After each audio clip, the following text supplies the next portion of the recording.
uyu mugabo uri kumva hano imbere yawe bamwita Kanye West. Hano yari ari mu kiganiro n'umunyamakuru, noneho umunyamakuru arangije amuganiriza ku bintu bijyanye n'iminywere cyangwa se by'amayoga. Ndagira ngo wumve ikiganiro cyabereye hano mu ncamake tubone gukomeza. But you want to hear something like, did you know the word alcohol is Like like spirit alcohol? Yes. Absolutely. Ayo magambo urayumvishije. Hano Kanye West uyu mugore wari kumukoresha telefone amubwira ati bagiye kuganira ku bintu by'ibyo kunywa nyine by'amayoga n'ibiki. Arangije no mugore amubwira ati ese wari uzi ko ijambo alcohol, ngira ngo murabizi ko inzoga nyine tuzita alcohol zose cyangwa se ibinyobwa birimo alcohol. Uno mugore gitangira kumubwira ati wari uzi ko inzoga impamvu bazita alcohol. Kanye West ahita amuca mu ijambo akabwira ati urashaka kumbwira ko bituruka se ku myuka bita alcohol cyangwa se alikure. Mugore ati cyane rwose ibyo bintu wari ubizi. Kanye West aramubwira ati cyane rwose nari mbizi ko iyo impamvu inzoga bazita alcohol bikomoka ku ijambo cyangwa se ku mwuka bita alikure. You knew that? Yes, I believe that. Yes, It literally, kills your spirit and allows demons to come in. You know what I mean? And take over. And I 100% believe that. I can say this since this is our podcast. Ibi byose bakomeje kuganira muri iki kiganiro, ndetse n'umugore amubwira ati impamvu koko uwo mwuka bawita alcohol ariho ijambo alcohol rituruka ni ukubera ko iyo umuntu yanyweye inzoga umwuka wari usanzwe muri we cyangwa se icyo twakwita nk'ubugingo gisa nk'ikigiye cyamara kugenda cyangwa se cyaba cyegeyeyo, noneho amadayimoni akabasha kuba yakwinjira mu mubiri wawe akabasha kugukontorora. Kubera iki ibyo ngibyo babyitiranya n'uwo mwuka rero ariho bavuga ngo ijambo alcohol ryaturutse. Uyu munsi ndagira ngo iki kintu bari cyo tuganiraho gake gake mu minota mike cyane twihuta. Icyo usabwa ni kimwe, reba hasi handitse subscribe uhakande dukomezanye. Uyu munsi iyi video tugiye kurebera hamwe cyangwa se uyu munsi ibyo tugiye kuganiraho ni ibyagiye bigaragara ko icyitwa inzoga zinywebwa inzoga zifite ahantu zihurira n'imyuka cyangwa se n'umwuka uteye ubwoba ku buzima bw'abantu ariko bakaba batabizi. Ushobora kuba utanywa inzoga ariko uzabazinywa. Uyu munsi niyo mpamvu ngira ngo mwese mwicare twumve iki kintu. Inzoga tugiye kuganiraho ni ikintu gikorwa kenshi ku isi, kikamamazwa kenshi, cyemewe n'amategeko, ndetse imbaga amamiliyoni n'amamiliyoni y'abatuye isi bakagikonsoma buri munsi. Ariko nanone hakibazwa ngo ese icyo kintu cyitwa inzoga banywa cyangwa se iyo alcohol banywa hari indi myuka yaba ibyihishe inyuma muri alcohol? Mbere na mbere turahera ku nkomoko y'ijambo alcohol ubwaryo, etymology yaryo. Ijambo alcohol ubundi kuko ibinyobwa byose bisembuye nibyo bavuga ngo birimo alcohol cyangwa se ni ibinyobwa bya alcohol nyine, ubwo ni inzoga muri rusange. Ijambo alcohol rero rihuriweho n'isi yose iyo bari kuvuga inzoga rikomoka he? Ubundi bivugwa ko ijambo alcohol ari ijambo rikomoka mu Cyarabu cyangwa se mu rurimi rw'Icyarabu bisobanuye alcohol. Alcohol bisobanuye iki? Mu Barabu iryo jambo alcohol ubundi rikomoka alcohol risobanuye ngo ni umwuka uza ukarya umubiri w'umuntu. Mvuga umwuka nyine nawe ujya ubyumva ngo imyuka ibaho y'amadayimoni, imyuka ni iki? Ijambo alcohol mu Cyarabu ubundi rikomoka ku ijambo bita alcohol bisobanuye ngo ni umwuka uza ukarya umubiri w'umuntu.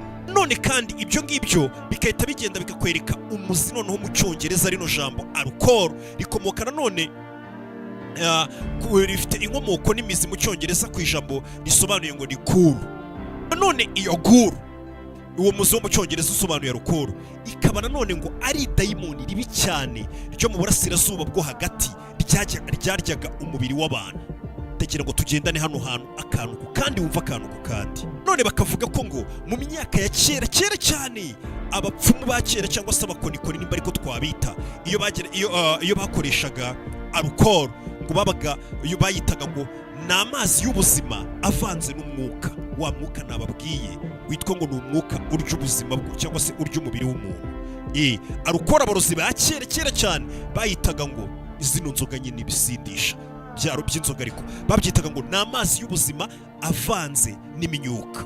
None abo bapfumu ba kera cyangwa se abarozi ba kera bakoreshaga iyo alcohol kugira ngo babashe kuba ubugingo bw'ikintu runaka babasha kubucecekesha cyangwa se gusa nk'ababukuye mu kintu bwari buri mu mbega nko mu muntu, ubugingo bwawe bukamera nk'aho butagihari bucecetse, hakagira ikindi bashobora kuba bakwinjiza muri icyo kintu ubugingo bwacyo babashe kuba bacecekesha. Iyo ibyo bajyaga kubikora bakoreshaga alcohol. Muri make bagasobanura ko uyu munsi wa none bakurikije ayo mateka ubundi ya alcohol nkuko twabyumvishe bizwi hirya no hino mu mateka. Iyo umuntu ngo ari kunywa ibyo kunywa birimo alcohol, ubundi ngo ubugingo bwe aba ameze nkaho ari kubwambura umwimerere wabwo. Ibyo ngibyo bigatuma ngo umubiri wawe noneho ushobora kuza ukaribwa n'ikindi kintu. Kuribwa n'ikindi kintu ni ukuwe, ntabwo ari ikiza ngo kirya umubiri wawe kiwutware, nk'uko batubwiye ngo alcohol mu cyarabu bisobanuye umwuka uza ukarya umubiri wawe. Oya, ahubwo ni umwuka noneho uyituza, kuko bwa bugingo bwawe umwimerere wabwo basa nkaho babucecekesheje. Uwo mwuka noneho iyo myuka yindi ngo iri aho hafi, ishobora kuba ari imyuka y'amadayimoni, imyuka mibi, iba ishobora akanya kariho kose kuyitiza noneho ikinjira mu mubiri wawe, igatangira gukoresha umubiri wawe ibyo ishaka. Kuko umubiri wawe nta mwuka muzima uba ukirimo, wa mwuka nyine utuma umuntu agira ubwenge, yikontorora, atekereza neza. Uwo mwuka n'ubugingo bwa nyabwo waremanye biba bimeze nk'ibyacecekeshejwe. Ubundi noneho ya myuka yindi iba iri hano hanze ibungabunga, igahita yinjira mu mubiri wawe, igatangira kugukoresha ibyo ishaka. Ibyo ngibyo bigahita binatuma nawe ubwawe wibaza ku giti cyawe, ngira ngo mu rurimi rw'icyongereza ibinyobwa byose birimo alcohol, ibinyobwa birimo alcohol mu cyongereza babyita ngo ni spirits. Ati dufite spirit, ntabwo urabyumva ahantu dufite spirit bisobanuye ikintu n'ubundi ni imyuka. Kuki ubundi ibinyobwa bya alcohol babyita spirit, kuki babyita n'ubundi ngo ni imyuka cyangwa se ni umwuka? Ko nako kakaba akantu ushobora kwibaza, bitewe ahanini na ya nkomoko ya rya jambo twari turi kuvugaho.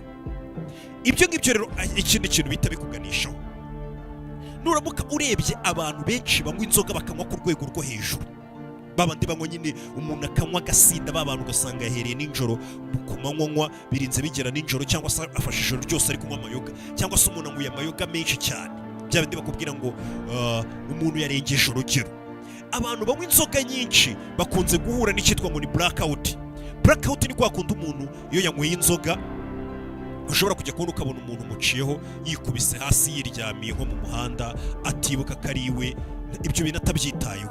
Cyangwa se ukabona umuntu ari kwinyarira ahagaze, aba yagize blackout. Cyangwa se ugasanga umuntu yaraye anyweye inzoga, cyangwa se yiriwe anywa inzoga, cyangwa se yanyweye inzoga nyinshi arenze urugero, noneho bakajya bamwibutsa ibintu byamubayeho, bakamubwira ati ejo uribuka ko wakoze ibi n'ibi, akaba atabyibuka, atibuka n'akabari yanywereyemo, cyangwa avuga ati sinibuka ejo ibyabaye, bakamubwira ati ejo wakoze ibi n'ibi, wakoze ibi n'ibi, wakoze ibi n'ibi. Kubera iki? Muri we haba habaye icyitwa blackout. Ibyo biba ku bantu bose banywa inzoga bakarenza igipimo, cyangwa se abantu banywa inzoga nyinshi. Akenshi buri munsi bahura n'icyitwa blackout, ku buryo nyine umuntu aba atibuka ibyo yari ari gukora nijoro, ku buryo mbega ntago aba akiriwe. Kubera iki rero umuntu aba atakiriwe, agakora ibintu ubundi ari muzima atari asanzwe akora? Harabuzumva bakubeshya ngo umuntu ngasinda ngo ibyo asanganywe, ntabwo ari byo. Hari ibindi bintu biba byakwinjiyemo, kuko buriya nubibona ikikwereka ko umuntu asinda, birabira bakubwira ngo umuntu ngo ibyo asinda ngo nibyo abasanganywe, ngo n'ubundi byo biba biri murimo. Ntabwo ari byo. Uzafata umuntu usenga, wibera mu buzima wenda bw'ubwana bwiza, utajya ujya mu ngeso mbi, uzi neza pe umuhati biyoga anywe arenze urugero, azakora nawe ibintu ubwe nawe bibi, nawe ku buryo utahita uvuga ngo asinze icyari kimurimo. Oya, ni icyamwinjiyemo, ahubwo noneho yasinze, ntabwo ari cyo yarasanga. Ego nabyo bishobora kubaho bikongerera umuntu agakuraje ko kuba yavuga ikintu yatinyaga kuvuga, ariko hari ikindi kintu kiba kibyihishe, kiba gishaka kutagaragaza cya cyiza wari usanganywe muri weho, ahubwo kikagaragaza ikibi noneho ahubwo kiba mu kiremwa muntu cyangwa se mu bantu bose. Icyaha, nigeze kubabwira ukuntu mu gihugu cya Haiti, kiriya gihugu bita ngo ni Haiti, nigeze kubabwira ukuntu igihugu cya Haiti abantu bagituye 100% ni abantu hafi ya bose basenga b'abakristo bazi Imana pe.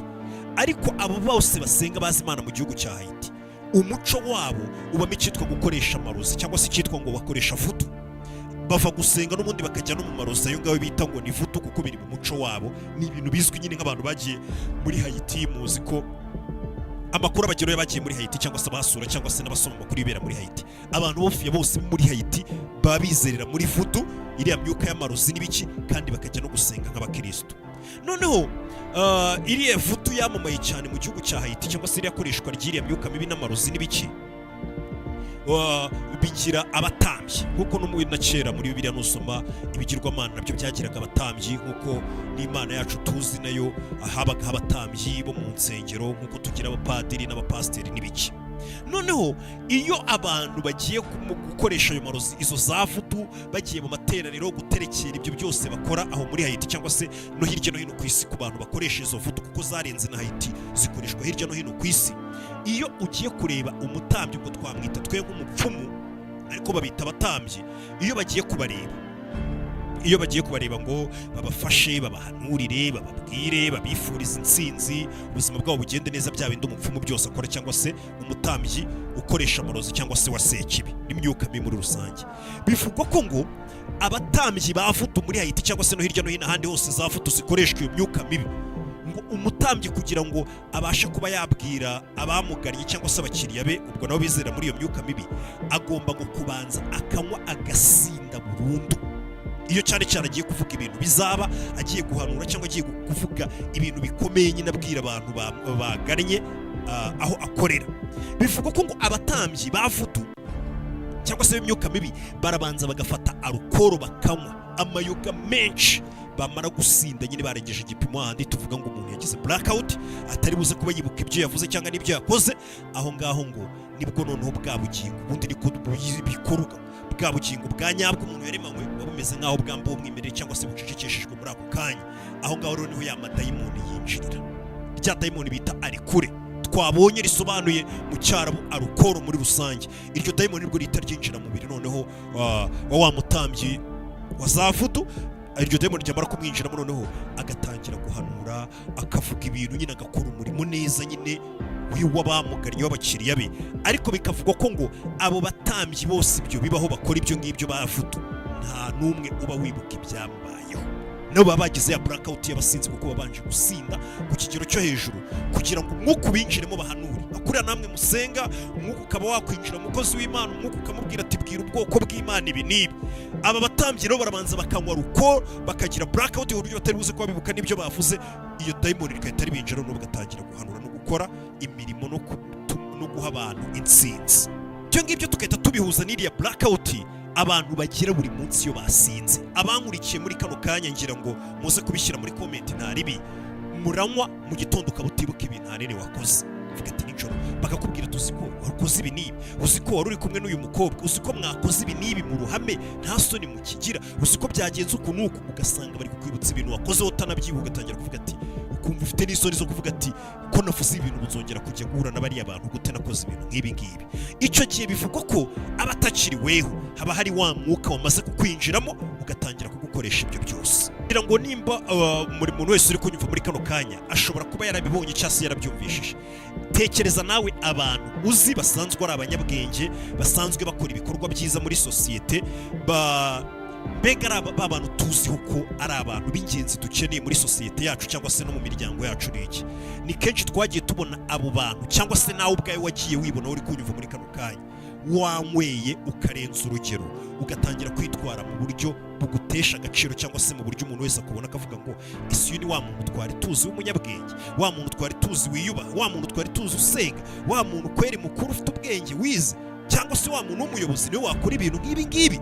Ni kenshi ibyo bintu twagiye tubibona, ukabona ko ibintu yakoze yasinze yarengeje urugero, atari we hari ikindi kintu cyabimukoresheje. Ariko abantu benshi ntabwo bakunze kubyibaza ngo ese ni iki koko gituma umuntu ajya kunywa ngo yizihirwe, ariko yarenza urugero kwizihirwa agakora iby'ingeso mbi n'ibintu biteye ubwoba gusa. None acunga umuntu wasinze akarenza urugero, mbere na mbere ijwi rirabanza rigahinduka, n'imivugire yavugagamo to yavugaga, ururimi rukamera, tujya tuvuga ngo ururimi rwagobwe, ku buryo umuntu wari usanzwe yavuga neza n'iki, ariko agatangira kuvuga ngo kwa kundi nyine abasinzi bavuga.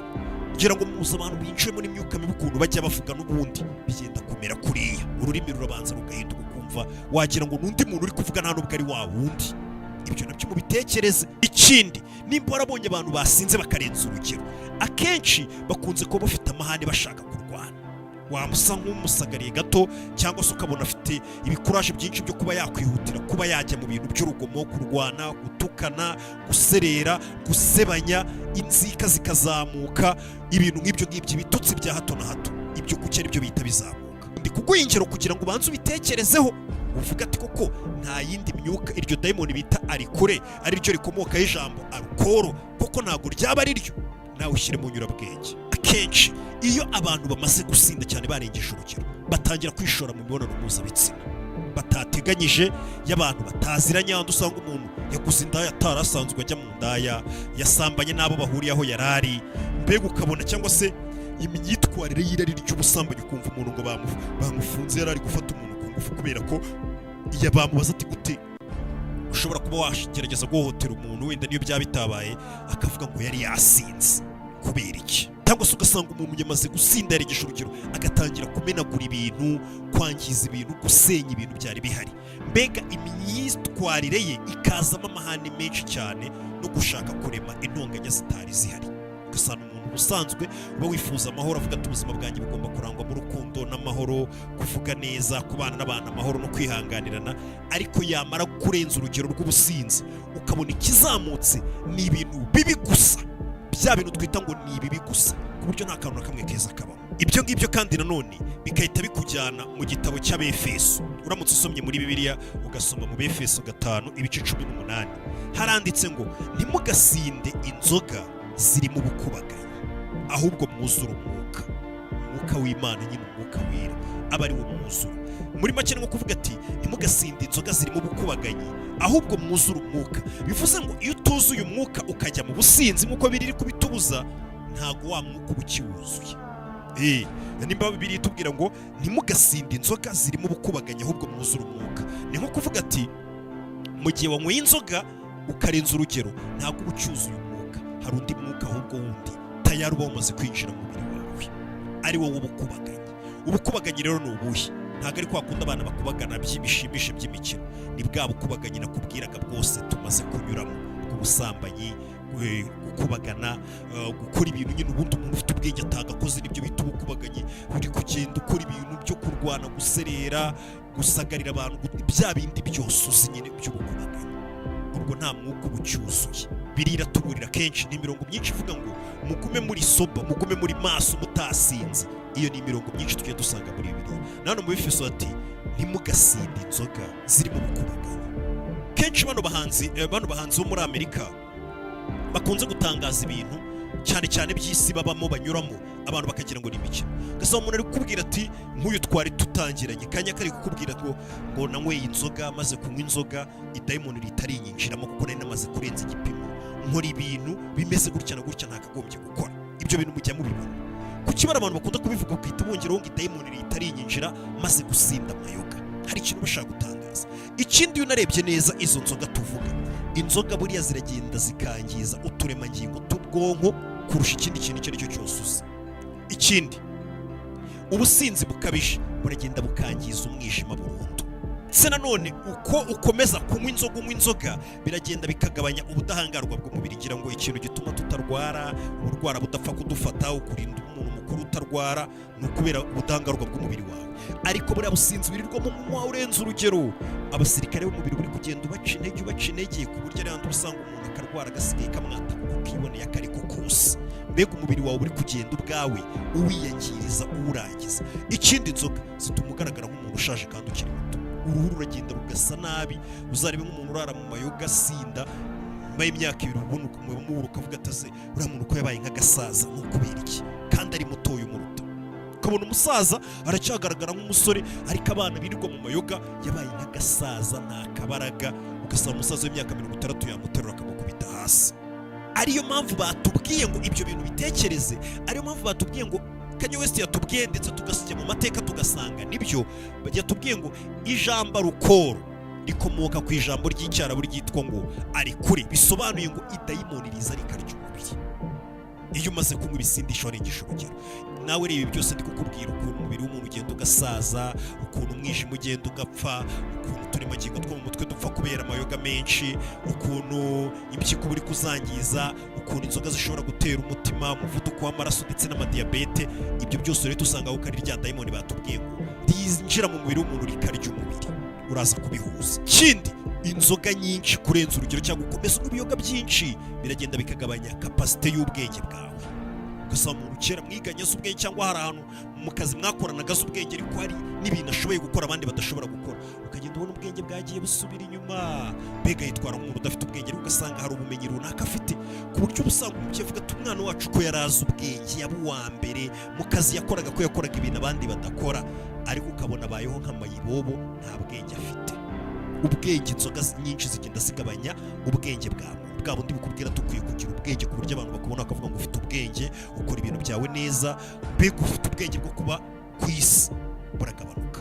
Ikindi, inzoga ziragenda zigatuma imisemburo yo mu mubiri w'umuntu itangira kubura uburinganire. Ariho hahandi ushobora kujya kubona ukabona umuntu yaragiye arabyibuha cyane cyangwa se aragenda arananuka cyane ku rwego nyine ruteye ubwoba. Kubera iki? Imisemburo itangira kubura balance n'ibiringaniye.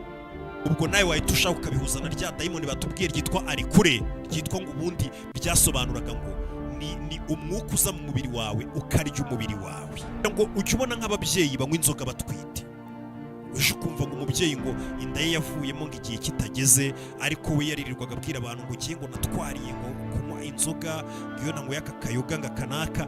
Biriya bintu ni umwuka uba uri kugushuka, kuko ibyo bintu bituma inda zivamo, bikuramo inda, cyangwa se n'iyindi itavamo, bigira n'ingaruka buriya ku mwana wawe yamaze kuvuka uko byamera kose. Gusa nanone wasuzuma neza ugasanga nicyo kintu cyamamazwa, kivugwa, cyiza ahantu hose hari abakomeye bateraniye, abanyabwenge bateraniye, abantu b'ingirakamaro ku isi aho bateraniye, icyo kintu ntabwo kiba kigomba kuhabura. Kubera iki? Nk'uko n'ibindi bibi byinshi bidakunze kubura ahantu hari abantu nk'abo ngabo. Ibyo ngibyo nawe ubwo urasigara ubitekerezaho ko ushaka, ujye muri comment uduhe igitekerezo cyawe, kari akanyuzemo hari ukuntu mbona utuntu tw'ingenzi twagirira akamaro benshi, by'umwihariko cyane cyane urubyiruko. Ngira ngo na gahunda bahora bababwira ni ka tunywe resi, tunywe gake, kakandi gake kabisa. Kunywa gake byo ntaribi, na biriya byose twabonye by'ama blackout ahari nuko abantu baba barengeje urugero, cyangwa se nunabishobora unazirike burundu. By'umwihariko ngiye ndi kwibwirira abantu mwese muri kunyumva, ibuka gukora subscribe, ujye muri comment nawe uduhe igitekerezo cyawe.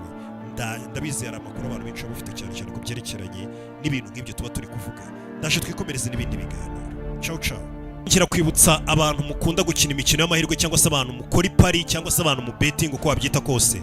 Uyu munsi wa none mu Rwanda hari company yizewe, ni company bita Winner, aho ushobora kuba wabetinga ku mikino ya football, imikino no mwita ngo ni virtual games, cyangwa se no twita ngo ni ibitenti iyo tugiye kubetinga nk'abaribwe. Kuva abantu kera bararibwaga bakarira, aho hazi ino company bita ngo ni Winner, ubona ko yatworohereje. Yaba ari uburyo bwo kubitsa amafaranga kuri website yacu cyangwa se kuyabikuza, biba byoroshye cyane. Kina utsinde uyu munsi uciye ku rubuga rwacu www.winner.rw cyangwa se .rw.